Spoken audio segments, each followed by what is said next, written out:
This is a very short video just talking about presentation tips.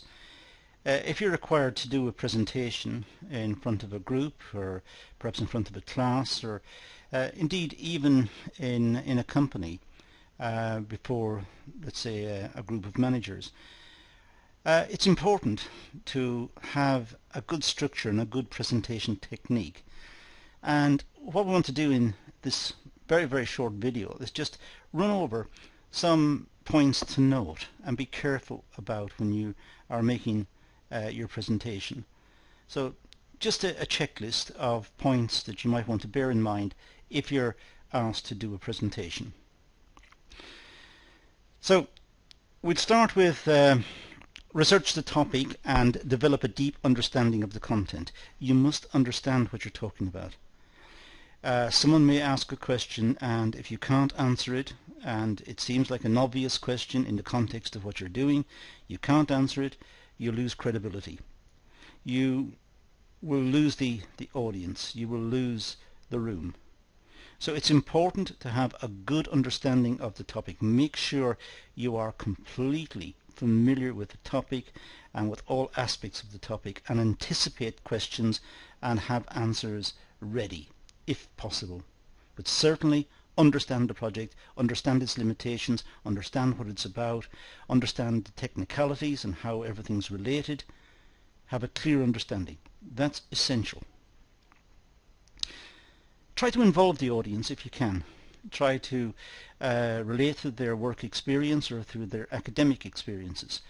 Try to involve them. If they ask questions, try to get a discussion going if possible, so that other members of the group may feel involved and a discussion emerges on the theme of what you're dealing with. But remember to control it. Remember that you are in a sense in charge of that session, and you need to bring it back to cover the remaining points in the time allocated to you. So it's important to make sure that you have control of the situation, involve members and be polite throughout. Involve members of the group, but make sure that you have control of the group. So return to the topic and make sure you're on time and you're not going to overshoot your slot. Likewise, don't have a lot of time left over as well. Make sure that you have enough material to precisely fill the time, and that's why practicing in advance is so important. Just time yourself to make sure that you know what you're saying. Emphasize the relevant points and important points. Make sure when you're discussing points, make sure you emphasize that this is a key point. The key point is, and explain it. Some points are not so important, worth mentioning perhaps, but at the same time not extremely important in the context of what you're dealing with. So make sure you emphasize the key points, the most important ones. Use appropriate body language. Don't walk around too fast and wave your arms around and laugh a lot or play jokes. You are there to communicate a message, and make sure that you are not distracting the group from what you are saying. Use presentation packages, for example PowerPoint, with care. Don't overdo it. And remember not to use a lot of transitions and slides and so on. These are fine for a certain age group, but as you mature and go into more business settings, it's important to get the message across. You're not trying to impress anyone with sliding animations or with sound effects, or try to avoid these. They're complete distractions, completely irrelevant, and no one's impressed by them. If you're dealing with people of a managerial level, or with colleagues who are at university with you or at college with you, they're not really impressed by that because they can do it themselves. So try to avoid that. The message is important, not the presentation wizardry. Dress appropriately. Dress professionally.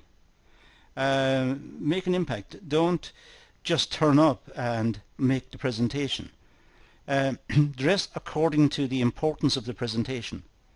If it's a presentation just to a few friends, then it's fine to turn up as you are.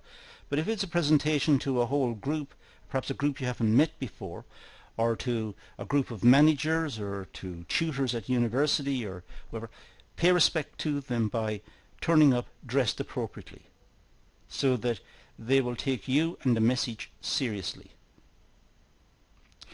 And avoid food and drink. Do not break off your talk to have a fizzy drink or eat a sandwich. That's not acceptable. You are there to put across a message, and you do not give yourself a break in the meantime. You may have a sip of water if you so wish. If your mouth dries up in the course of talking, it's quite permissible to excuse yourself and have a sip of water, but do not just break off and have a snack. That is unacceptable behavior. And they're very distracting, and of course will certainly inhibit the flow of the presentation. And finally, remember to practice the presentation to gain fluency. Make sure it's very similar to point 1. Practicing it, make sure you've got fluency. Point 1 makes sure that you have a deep understanding of the topic. Point 8 is that you can present it, and you don't have to read notes or prompt cards.